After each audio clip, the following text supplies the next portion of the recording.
Welcome to JMO with Josh and Joe. It is Tuesday, April 5th, and holy fuck, UNC blew a 15-point halftime lead in the national championship. Holy shit. Well, I'm glad my bet for UNC plus 4.5 hit, but Lord, if you're a UNC fan, you're looking at it like, what the fuck just happened? Now, I will say this. I did not actually watch the game because I was sick. I had a little bit of a stomach bug, and it put me out for 24 hours. I'm still feeling it a little bit, but it's okay. Recording it, doing it for the people. Joe, you watched it. What did you think? Yeah, I ended up watching the whole thing. Honestly, great game. Fantastic game from both sides. You know, just, well, hard fought. I mean, yeah, they did give up. UNC did give up the biggest halftime lead in a national championship game ever, 15 points. I think they were down by 16 at one point, right? Yeah, 16 in the first half, which was also the largest margin as well. But yeah, no, incredible. Good game. But I guess what surprised me, I wasn't really surprised that Kansas came back because the talent on Kansas's team is just unreal. Oh yeah, Bill Self is a great coach. It's one of the best coaches. Yeah, they were like the big David and Goliath story. They were Goliath, except this time Goliath won. Yeah, no, it just, my biggest thing was just how quickly they came back. It was like, I mean, it didn't take them long. Really? At halftime, it was 40-25. It was that 14-point span. And honestly, it really didn't take them long. I would say about maybe 7 minutes into the second half. And it was starting to be a ball game again. They came out firing. They came out firing. Honestly, it was more their defense. Like, UNC couldn't make anything. They were struggling. But, I mean, the Kansas was it in the paint, or was it in the around the arc?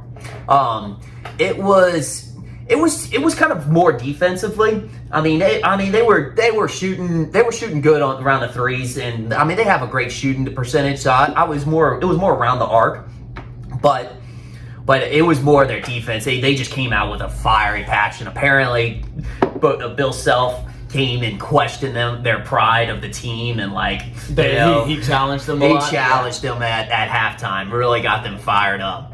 So. Let me see. Well, hey, a good halftime speech will do that to you. Yeah.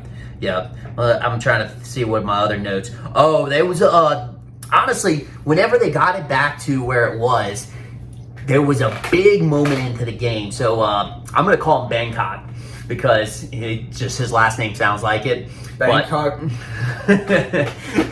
You know who I'm talking about, right? Armando Babcock? Hell yeah. The guy who fouled out in the Final Four game with 11 points and 21 boards? Yeah. Well, he actually had a significant moment. So basically, if you were watching, there was, 50 seconds left in the game? The game was 70-69 in favor of Kansas.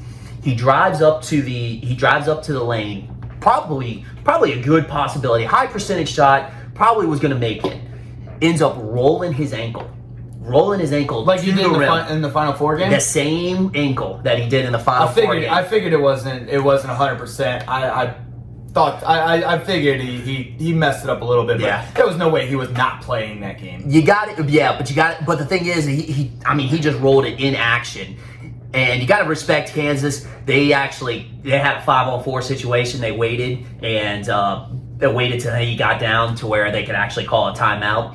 So respect to Kansas on that one. The commentators were kind of questioning it. But I think Kansas was more trying to run out the clock and seeing if they would, seeing if they would foul. It was like a respectful thing. But I thought it was also a respectful thing. But honestly, the big footage that's been coming out now is if you go and check around, it's all going viral around Twitter. If you go and check whenever he is going to the rim, the floor shakes. The floor shakes right where he steps and where he rolls his ankle.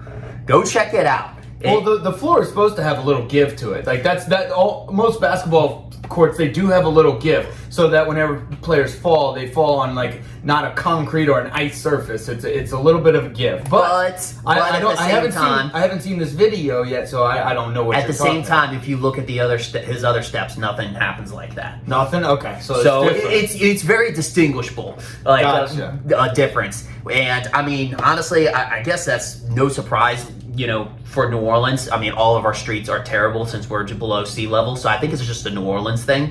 You know, just not having a sturdy floor. Oh, it's either that's the thing. They only have a certain amount of money that goes to the roads, and that there's like some loopholes that we get with our drive-through daiquiris. Yeah. And that kind of like takes away from the road construction. So it's either drive-through daiquiris or good roads. And Louisiana's going to pick drive-through daiquiris 10 out of 10 times. Absolutely, and they're going to struggle with flat surfaces. Yes, it's fine. I mean, you know, it is what it is. It is what it is. You get the whole New Orleans experience when you come down here. You just get drunk people in elevated surfaces, and it's a fun thing. Yeah, it's a great thing to watch. But yeah. But yeah, going back to that game, basically that at that point he was out for the rest of the game, and then McCormick kind of just did his thing down low without his presence down there. So that was kind of the turning point of the game, where it was just like, it sucks, but hey, it is what it is. It is what it is. Yeah, like I said, I missed it, but I mean, good. Congrats to the Kansas Jayhawks, Bill Self, one of the few coaches to win multiple national championships in there. For one, no, it was both. It could have been for two different ones, because Rick Pitino won it with Kentucky and Louisville. Well, that Louisville one is up in the air, but anyways, yeah, they had a couple other coaches did it. I can't remember which all the other ones. I think it was double digits, but I mean, it's still an elite group. So congratulations to them. Also, congratulations to all the Duke haters out there. The Duke haters, they finally got what they were looking for. Yep. And I think this was perfect. These are two games I actually watched. I didn't watch too much of the Kansas-Villanova game, because, you know, you lose one of your starting five in Villanova and more. Like I said, the Kansas Jayhawks, they were just that much better than everybody else. So it was just like, you know, you kind of saw the Kansas game coming. I wanted Villanova at the beginning of the tournament to win it all, but I also I don't know. The Duke UNC game. This was definitely one of the better games of the tournament. It was absolutely incredible. I was at a bar watching it with a bunch of people. Apparently they all bet UNC. Oh, wow. All bet UNC, which was great because it went right into my bet, which I bet UNC +4. I had that in the bag. Yeah. UNC winning was just a topper. I mean, like, I'm not a huge Duke hater. I'm not a huge Coach K hater, but, like, it is sometimes nice to see the big guy go down. I mean, like, in this situation, I guess it wasn't really, because, like, now that technically the series is even, 50-50, like the 50 wins for Duke, 50 wins for UNC, but for Duke haters, that was probably the best way it could have gone down. Like, he was right on the cusp of a championship. You know, like, it wasn't like somebody, like, he was there, he made it to the championship game, you know, whatever. No, he had just enough to taste it. Enough to taste it and then get it taken right away from him. Like the baby, like giving a baby a sippy cup full of this delicious juice. The baby gets a sip of it and you just rip it away. And now the baby is left crying. That's about the way it was for Duke fans, and the Duke haters can love it. The only thing that would have been better is if Roy Williams was coaching that UNC game for his last game. I mean, think about the locker room celebration for that. Oh, yeah, with Roy Williams coming in. Oh, he's a dog. I love it. But yeah, that's my take on from the Final Four games. You got anything on that? Yeah, I mean, basically, I guess one of the things I would have to say was that, I mean, yeah, you're right. The UNC and Duke game was a great game. It was close the entire way. No one really took that much of a lead. But basically,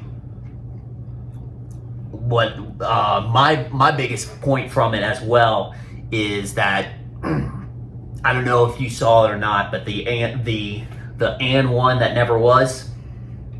What are you talking about? Towards the end of the game, there was about 10 seconds left, and Duke's Trevor Keel drives up to the lane. It was kind of called a questionable call. Yeah. As far as where he actually did finish, but they called it a foul on the floor. I think reviewing over that. Yeah. You remember that now? Yeah, I remember that now. So it was questionable at the time. I was very much in favor of it. Should have been an and one because it looked like he was in motion. But if you notice, Puff Johnson of North Carolina. And yeah, I did say that correctly. Puff Johnson. I love that name. Well, if you looked at his left hand, it looks like his left hand fouls him. He's running stride for stride on the left side. He looks like his left hand fouls him while he's in his shot routine. But if you look, he actually fouls him with his right hand a little bit before, so while on the floor. So I would have to say it was a good call. You know. I think overall, I'm with you. My knee-jerk reaction to that was, "Oh fuck, that should be 2 point or 2 free throws, right?" Or what was it? Did he make that? He made that shot. Okay, so it should have been. So it should have been an and one. Instead, it was just the score was 79-76 at the time. I thought it should have been an and one. Should have been a tie ball game. I think you're correct. I didn't really dig deep into it. But yeah, my knee-jerk reaction was, "Oh fuck, we got to potentially tie a game." But yeah, Duke. I mean, congratulations, Kansas again. Honestly, UNC, congratulations too. Nobody thought they were going to get this far. Like I didn't have them going this far. Even though I did have three of the 4 top 10 or 3 of the 4 Final Four. Yeah, 3 of the 4 Final Four. UNC was not one of them. But yeah, you got anything else on this? I think I'm good on the. I think that was the last thing I had for the Final Four and national championship game. Alrighty, let's go on. I got on this day in sports history. One of our new segments. What do you have for this? I want you to go so I don't take yours like I did last week. All right. Yeah. Well, let's go with in 1967. The 76ers, Wilt Chamberlain sets the NBA record for 41 rebounds in a game. I saw this one. What a box score right there. Right? I think it was a playoff game, right? Yeah, I think it was a playoff game. It might have been. But I saw that. I didn't get the too much of the other facts on that. But yeah, 41 rebounds on a box score. I mean, think about seeing that in the newspaper the next day. You're like, are you sure they didn't put that? That was supposed to be in the points section column, right? That was his points, right? Right. Yeah. No, I don't know. 41 rebounds. You read that correctly. Do you have any other ones? Yeah, in 1973, the NFL adopted the jersey. This is kind of relevant to today because they actually just recently changed it, but they adopted the jersey numbering system. So basically the numbering system, like 1 through 19, is supposed to be for quarterbacks, Gotcha. yada, yada, yada, which that recently just got changed. I thought this would be kind of a relevant one. But yeah, and people had been questioning, which is why they got it changed. Why was there a system? So basically, it's mostly because of the officials and the broadcasters. Easier to identify for the broadcasters. And as far as officials go, it made it easier for seeing who was eligible for a pass. Right. So. Oh, that's interesting. Yeah. Actually, it's a good segue. I have an NFL one. On this date in 1965, they changed the penalty flags from white to bright gold, which you see now. Really? It used to be white. On this date in 1965, the NFL changed it to bright gold, which you see now on the field. Is it a bright gold? That's the color? That's what they called it. I think it's yellow, but we'll go bright gold. I don't know. I thought gold was originally supposed to be bright. Isn't that the whole point of gold? It's supposed to be shiny. That's bright, why you're attracted. Bright, shine bright like a diamond. Is that what you were going to say? Diamond. I guess that's not exactly a right. gold, but yeah. Somebody's a Rihanna fan. People like gold because it's shiny and golden. I don't know. Fuck. I'm not a jewelry guy. I didn't go to school for that. But on this date in 1984, Kareem Abdul-Jabbar became the all-time NBA regular season scoring leader. He broke Wilt Chamberlain's record of 31,419 points. Jeez. Yeah. Something that LeBron James is trying to break, but good luck, bud. Speaking of LeBron James, that the team, it was looking like, I saw a picture. It literally just showed the four of them. Who was it? Let's see. It was Anthony Davis, Russell Westbrook, Carmelo Anthony, LeBron James. The biggest failure in NBA history. Oh gosh. That's what some people. That's what some people are saying. It's not me. I read it somewhere. That's just what people are saying. I don't know.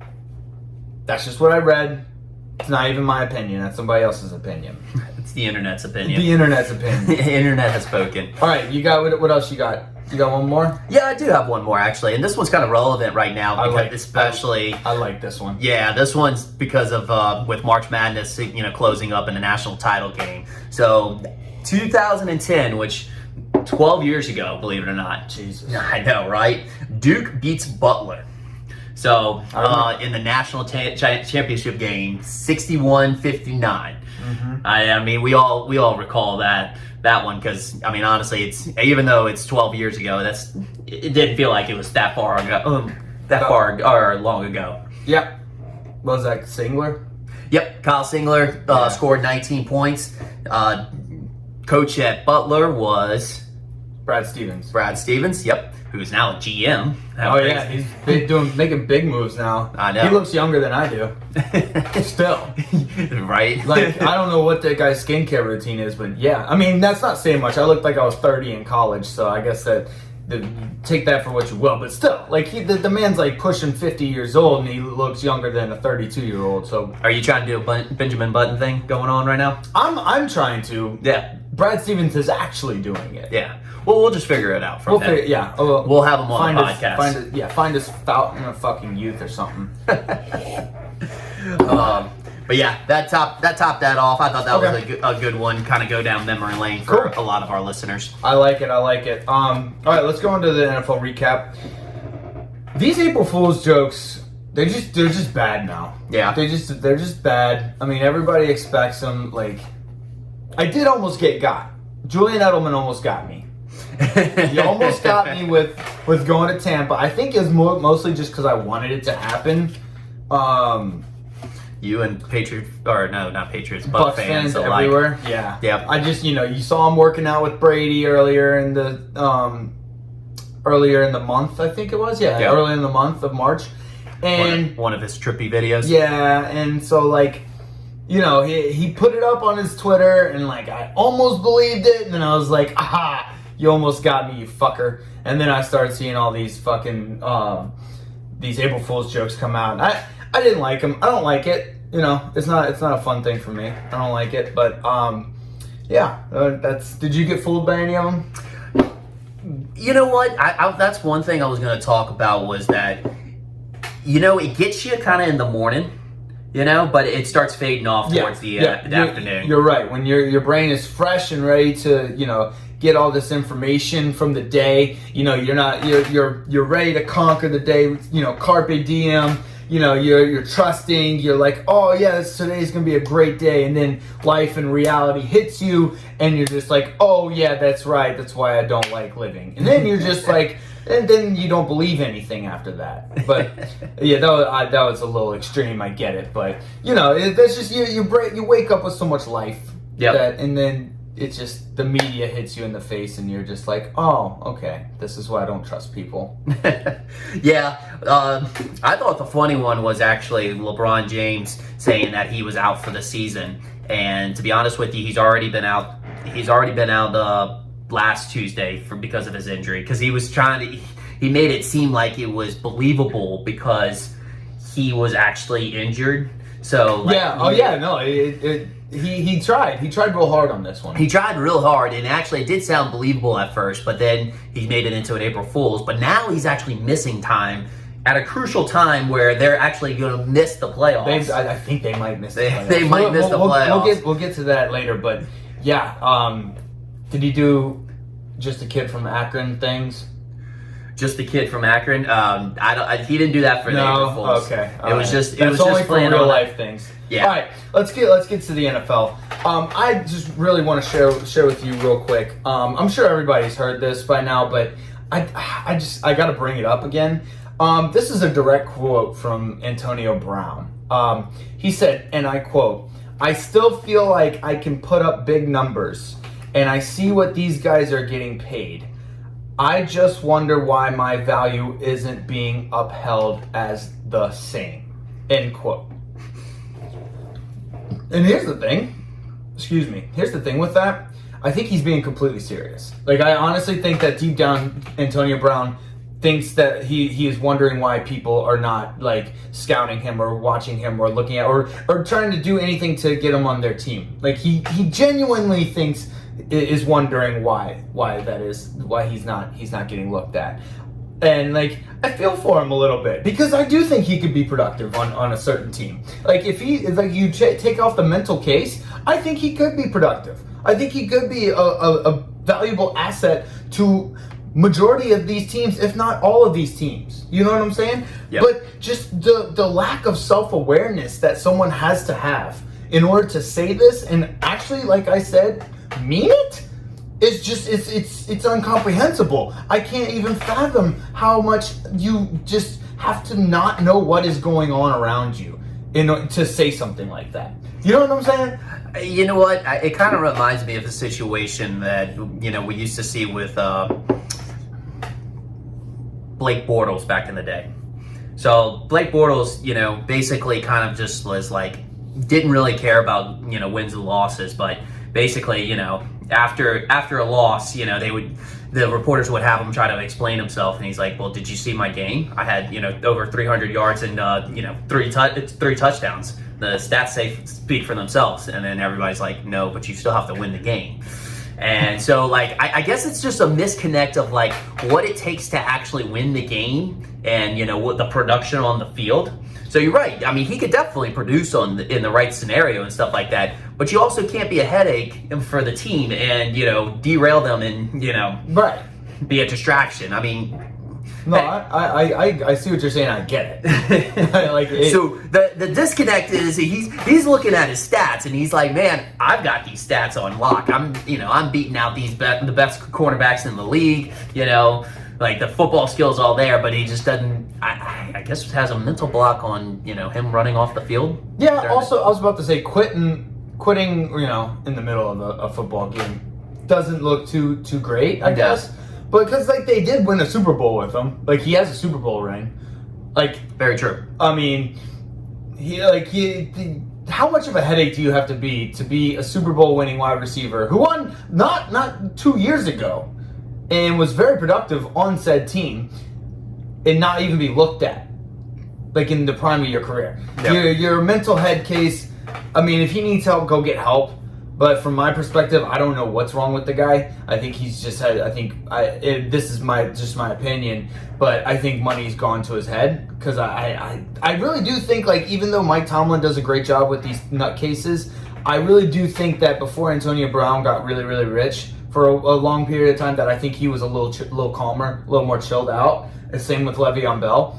I think that money gets to these guys' heads. Again, this is just my opinion, but I do think money has a psychological effect on people. I think it makes them a little more egotistical, and they lash out and act a different way.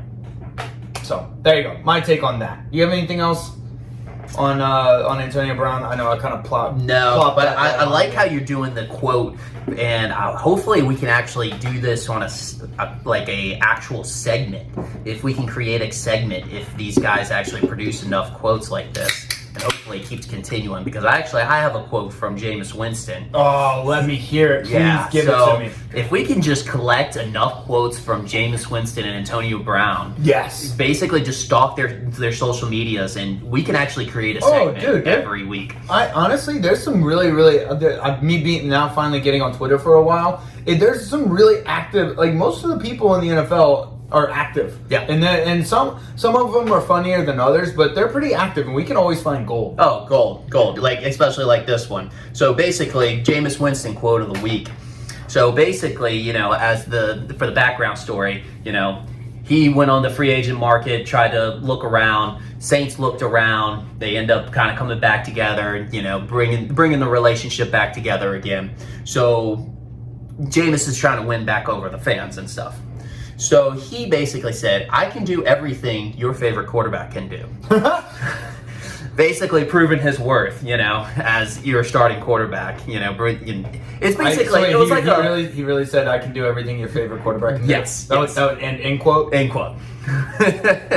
So yeah, basically, you know what? I feel like this is like the Saints and Jameis just had different opinions and just took a break, in a relationship, and now it's coming back together, and this is like him, winning back the girlfriend. Gotcha. Okay, I can't. That really sums it up. I can do everything your favorite. I can't say anything. I can't really say anything against that. If you can do everything my favorite quarterback can do, then you are my favorite quarterback, right? Exactly. That's like checkmate right there. Checkmate. Yeah. Jameis Winston wins again. Wins again. Eating W's. Actually, that's a good segue because the Saints and Eagles made a trade, which at first baffled my mind. Then I thought about it a little bit more, and I understand why we made the trade. You want to sound off on this? Do you have any? Well, yeah, we could go describe the trade real quick for our listeners. So, Saints received 2 first-round picks, 16 and 19 of this year, and a 6th-round pick of this year. And then the Eagles received the 18th pick of the Saints, and a 2023 first-round pick from the Saints, 24 second-round pick of the Saints, and then this year's 3rd and 7th round pick. Right. So we unloaded a bunch of future for the present. Yeah. That's essentially what this means. Again, like I said, my knee-jerk reaction was not good. I was like, what the fuck are we doing? This doesn't do anything for us. And then I thought about it, and I'm like, okay, they still have we're going to win now. We're going to win with these players mentality, which means that I have to fully jump on board the Dennis Allen and Jameis Winston train.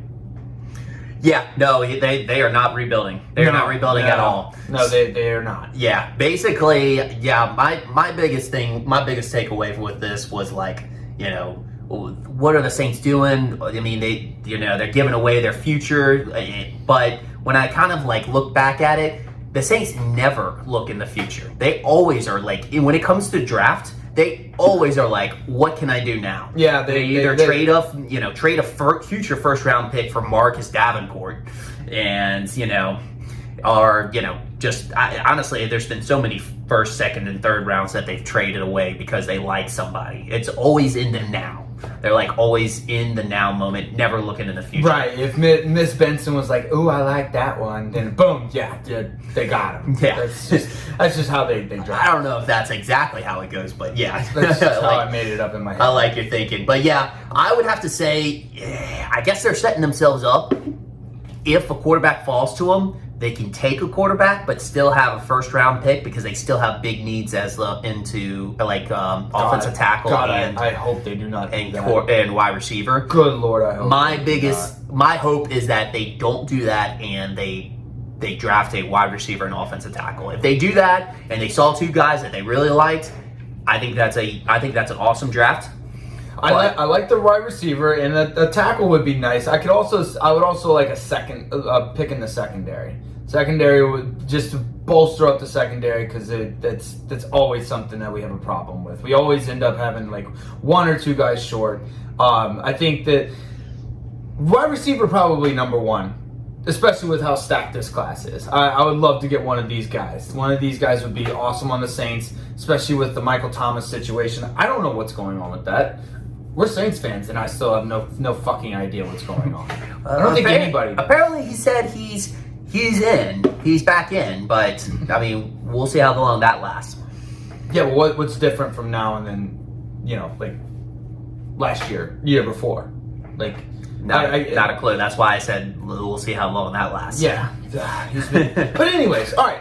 So I'm back on board the Jameis and the Dennis Allen train. Yes, I did get off of it for a little bit. When they were shopping around for Deshaun Watson, and I thought they were looking around for another quarterback, but they're not. I don't think they are. They signed Andy Dalton, which we talked about last week, and I don't know. I'm not sure why. They released Blake Bortles, so I guess that's why they signed Andy Dalton, because they knew they were going to release Blake Bortles.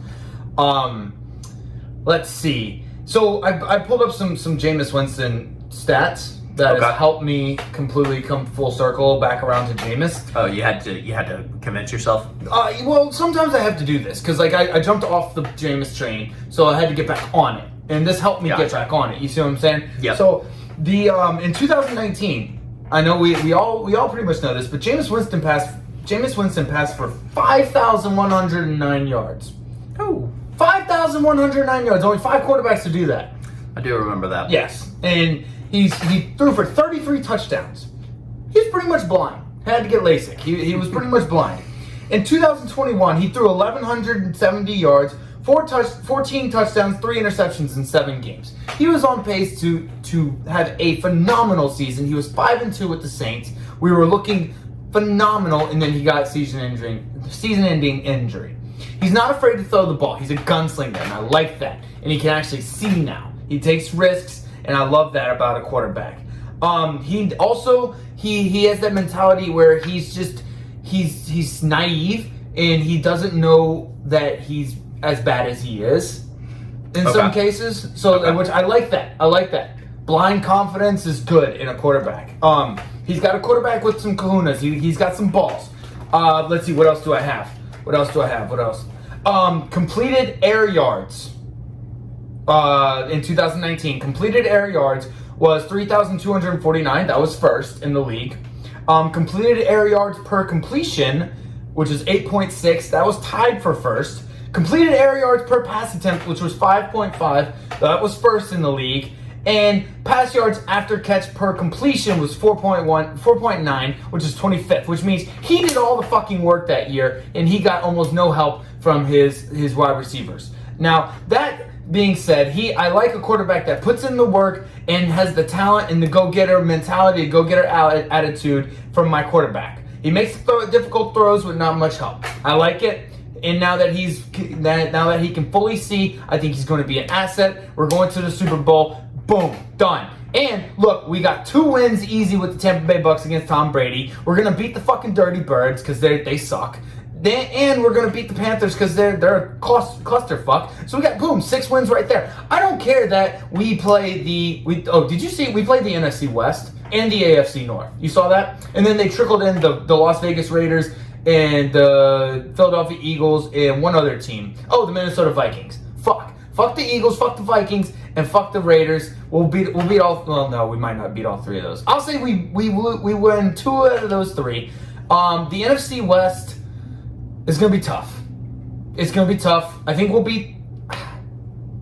I don't know. We're going to the Super Bowl. I've convinced myself we're going to the Super Bowl. He was blitzed. Oh, also 2019, he was blitzed 241 times. That was the most in the NFL. He was hurried and scrambled 31 times for 7.4 yards per carry. You know who that ranked number 10.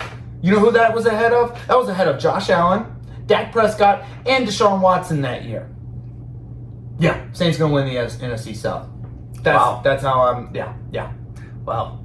You know what's funny? When you start reading off stats that have like more than 5 words in the description, you're really pulling it out on that one. Hey, those completed air yards per completion is really important. Yeah, but I love the enthusiasm. I've convinced myself that they are very important. I wasn't gonna step in front of that freight train that was going up, but yeah, I can see you really did dive deep into this one to convince yourself that we're going back to the Super Bowl. Hey, it worked. We're going to the bowl, baby. We're going to the ship. Wow. Alrighty. Well. Care to give us your take? I mean, that explains kind of everything. Okay. I let's put it this way. I'm maybe not as high as you are on the Saints perspective. I'm going to wait until the draft. I've been smoking the Saints cheddar all fucking month, dude. Yeah, I think I got to wait until we get some extra pieces in. But I like the enthusiasm. I don't want to tamper with that. Dude, I love it. Let's do next week. Let's do a draft segment, preparation for the draft, because I am so fucking stoked for that draft, man. It's going to be fucking amazing. What is it, April 21st?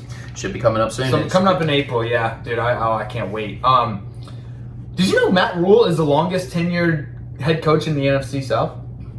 Now that Bruce Arians retired? Yep. Yeah. How weird is that, dude? Yeah, no, that is it's pretty crazy. A bunch of recent changes in the NFC South. Yeah. Are we going to wait 2 months to see if Bruce Arians comes back? Why would we wait 2 months? Well, I mean, that's the same timeline Tom Brady took before he came back from retirement. Oh. And I feel like the Bucs are definitely a team that are all about the hype train. Okay. You know, with ever since like Bruce Arians went on board now, and then Tom Brady, you know, retiring, unretiring, you know, Gronk coming to the team. They're all about that hype train. And so, like, maybe this is a ploy from Bruce Arians. It's like, oh, let me do the same thing Tom did, and we both unretire and come back and try to, you know, use that hype train to make yourself get that little edge so you can go to the Super Bowl. Just a thought. Yeah. But you know what? The funny thing about that hiring though was actually Todd Boyles sidestepped. The Bucs actually sidestepped the Rooney Rule. No. Schefter. I saw that because Schefter said that after March 1st, the Rooney Rule does not apply. And that's how they sidestepped. That's how they sidestepped the Rooney Rule, which, in my opinion, is genius. Like the rules are in place to make the game fair, but nothing is perfect. And if you can find wiggle room around the rules without breaking them, kudos to you. Kudos to you, not only because you are thinking, you have a different way of thinking, but also kudos to you because not only do you get away with it, but you help the game improve. Because now we see a problem a flaw in the rules system that we have to mend. And that would have never happened if it had been for a pioneer like them. Yeah, but it really didn't even matter because, you know, Todd Boyles is a minority coach. And that's where I was going to go with that. I don't understand why that even had to be addressed. Yeah, no, they just were saying, what if it was a different scenario? All health could have probably broke loose. But it wasn't a different scenario, so why even have the conversation? So now we're moving on. Cool. Moving on to we got to move on to the other trade that happened too. What? Oh, the Wagner? No, that was the signing, the trade. Pat's getting Devontae Parker. Oh yeah, from Miami. Yep. Interesting. Yeah, no, I thought that was interesting, especially with a loaded wide receiver draft that we've got. Belichick, you know, elected to spend a third-round pick to go get a wide receiver. A wide receiver that's kind of aging right now, too. I mean, 29. Devontae Parker's still good. I mean, I wouldn't classify him as elite, but that's like right in the sweet spot for Bill Belichick. Yeah, but I don't know. With a deep wide receiver class, I figured he would have found some, you know, converted quarterback to a wide receiver later in the draft. Yeah, that would be the more sensible thing to do, right? Yeah, well, I mean, because the thing is a lot of moves I don't understand from Bill Belichick. Like, you know, most of the things that he does, like, so I basically, what I had to do was put on the higher thinking Belichick cap on. Oh, yeah, no, he has those. Yeah, so now he has 2 5th-round picks and 2 6th-round picks in this draft.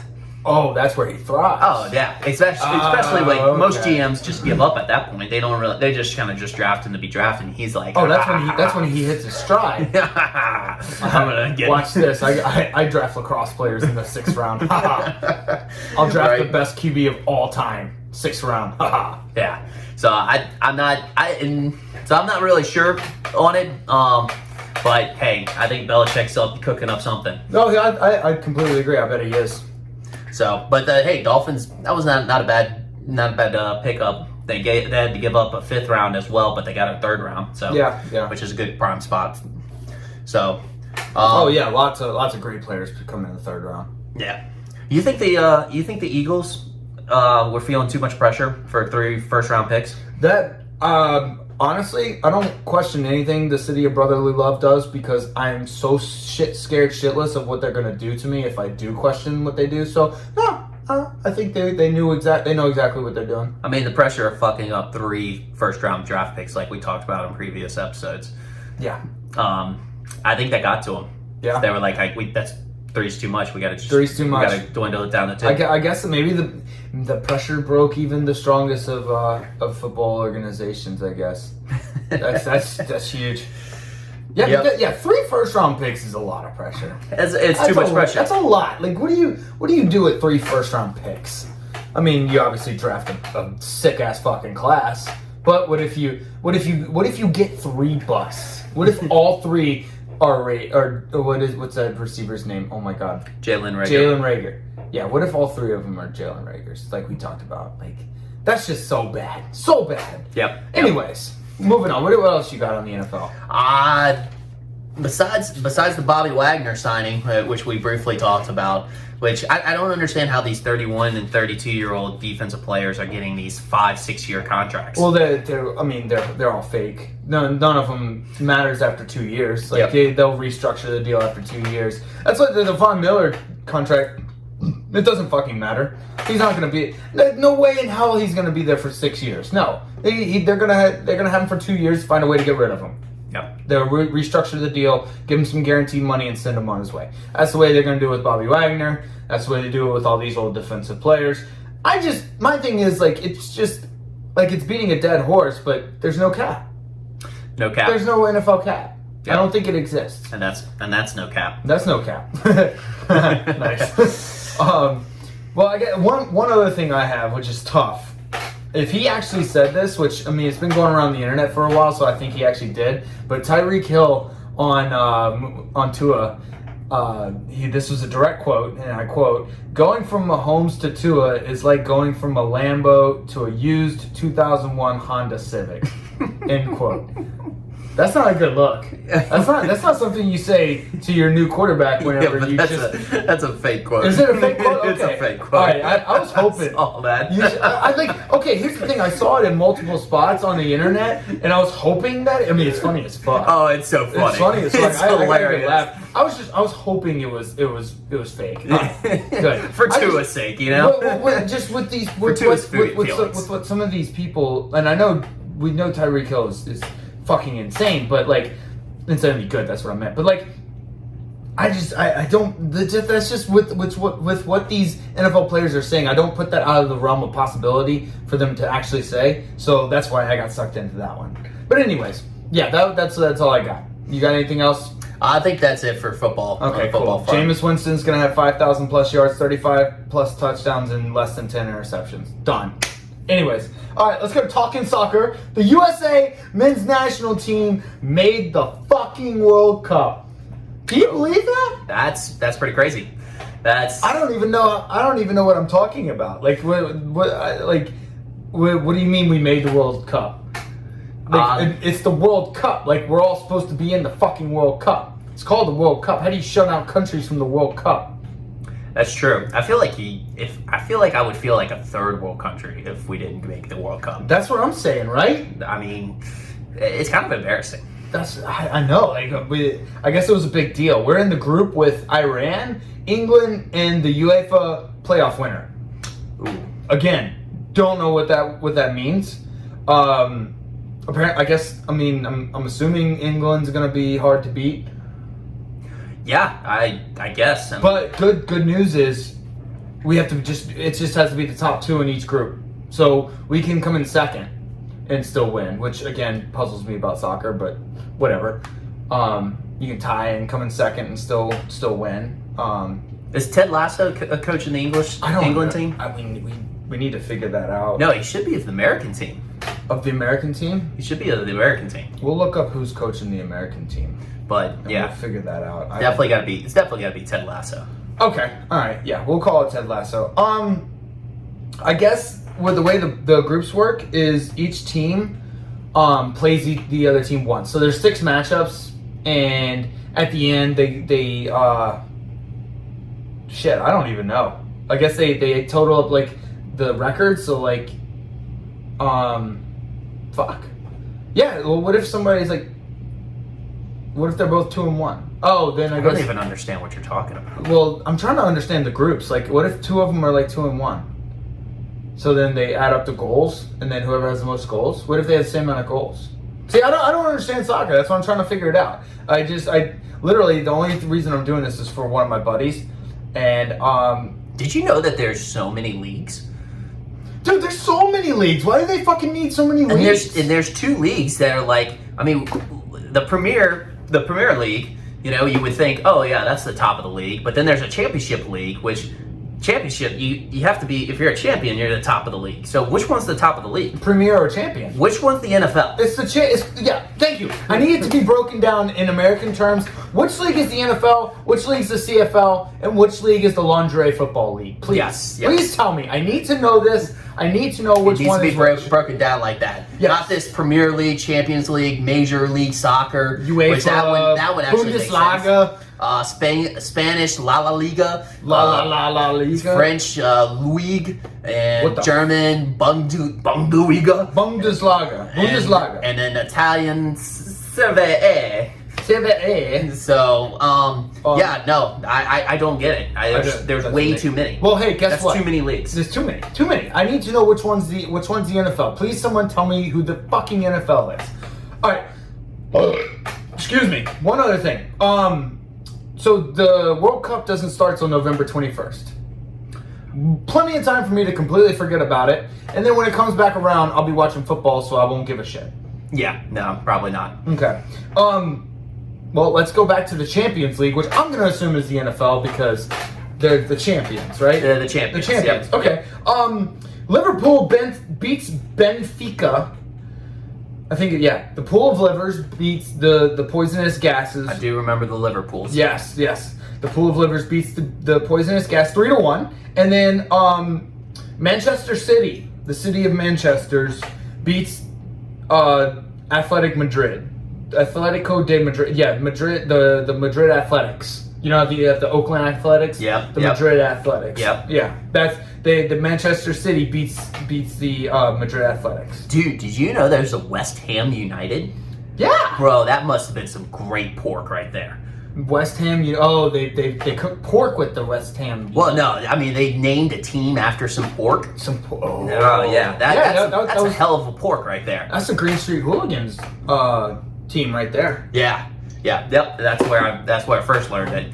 But Damn, you're right. We have to go to West Ham United and get their pork. I Yeah. think that's what that means. that's right? like better. It must be better like than honey baked ham. That's why you go to Buffalo, New York for the Wild Wings, right? Yep. Yeah, and I don't know, New Orleans for crawfish. Yeah. So okay, cool, good to know. All right, well that was talking soccer. Do you have anything else, Joe? Yeah, I actually found out my new favorite team, the Tottenham Hotspurs. Oh my God, Tottenham I Hotspurs. fucking hate you because Yes. apparently Liverpool fans are supposed to hate Tottenham players, so I hate you. Yeah, I can't stand you. That's awesome. Great, glad you picked Tottenham. Anyways, all right, moving on. You don't want to hear about the bitch Chelsea?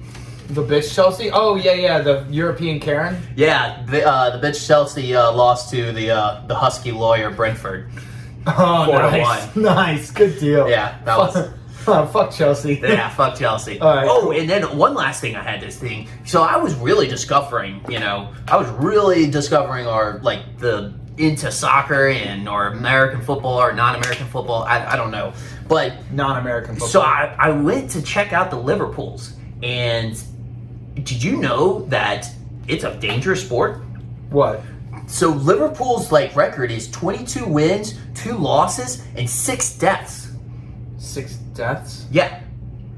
Oh, Well, that's what there was a D. I mean, that's what I figured. There's 6 people that died that season. There was one team Damn, that had who knew 13 soccer people. could be so fucking violent? Well, I thought maybe. I thought it was a bunch of pansies, but actually they're fucking dying out there, yeah, man. they're actually dying. Holy so shit, there's dude, 6 deaths. This sport is insane. Yeah. Wow. So- All right, we'll keep a death toll then. Yeah. We'll So have to figure Liverpool out- has 6 deaths. 6 deaths. Ooh. Who gets arrested for these things? How many deaths does Chelsea have? I didn't see how much. So 22 Chelsea. wins, 2 losses, and Crystal 6 deaths. Crystal Place has 13. Palace. Crystal Palace. Palace. Do you think they're chopping them up in their basement down there? And they might be. They might be. Damn, dude, that's fucking brutal. So yeah, we'll have to keep tabs on that All stat. right, I hope nobody in America dies. Okay, moving on. MLB starts April 7th. Nobody cares. NBA recap. Lakers playoff watch. Back to that. The Lakers actually are going to. There's 3 or 4 games. Some teams have 3 games left. Some teams have 4 games left. The Lakers aren't going to make it. They're 2 games back. They're done. They're 2-8 in their last 10. I'm enjoying every minute of that. Oh my God, it's so beautiful, right? Yeah. Now they're fighting over it with the Spurs. and the Pelicans are pretty much a shoe-in. Like, I don't want to. You heard that I knocked on wood, so I'm not jinxing anything. But yeah, dude, they're pretty much like the Pels are looking good. It looks like the San Antonio Spurs are going to be. Popovich finds a way. He finds a way to sneak himself into there. And honestly, I kind of hope they make it. Doesn't the play-in game, the 6 play to 10 and the 7 play to 8? Or wait, no, 7 plays to 10, 8 plays to 9? Yep. Yeah. Okay. I'm down with that. That's fine. And what is it? A best out of 3, or is it a 1-game play-in game? 1-game play-in game. Oh, I love it. That's why I think it resembles more March Madness than all anything. the marbles, baby. I love it. Can you explain to me and all the other dumbass listeners who don't know how the play-in games work? So basically, just like we said, it's a one game, win or lose. Winner moves on, loser goes home, and basically, what happens is that these play for the 2 final spots into the playoffs. So normally you typically had 8 teams, whereas now you have 10 teams. Yeah. So basically, the last 4 teams are playing in for those last 2 spots. Gotcha. Once the and actually, yep, no, I'm trying to remember exactly how it went. Yeah, no, that is correct. And so then basically, whoever's the highest seed goes into the 7th seed, and the winner and the highest seed goes in, or the lower seed goes into the 8th seed, and then it goes right into the playoffs. Understood. Just like that. Understood. Oh, I like it. All right.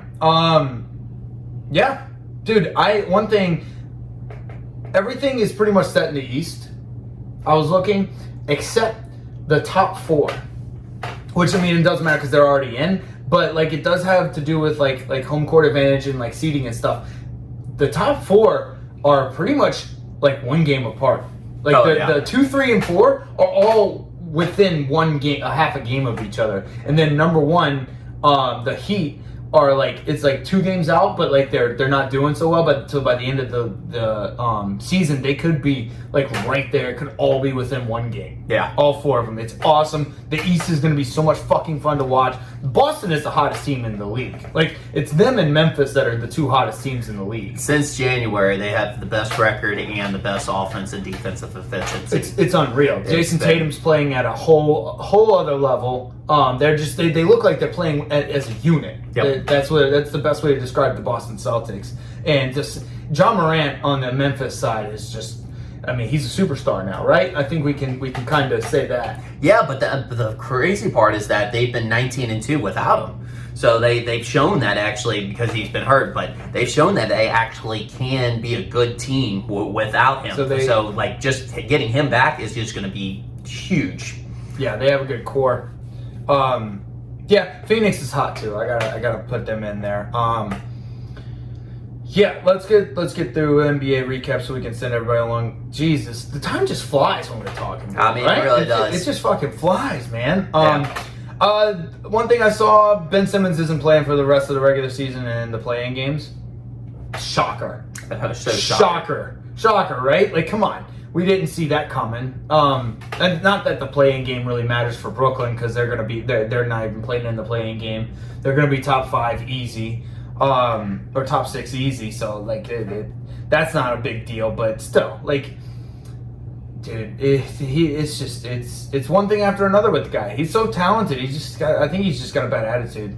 I don't know.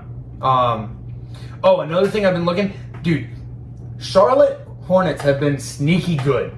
They've been playing sneaky good. I think they might sneak up on some teams if they don't watch. If teams that play them don't watch, they might be able to come in and pull an upset. That's my upset team watch. Like, yeah, they do play a sneaky, scrappy type of style. Right? Yep.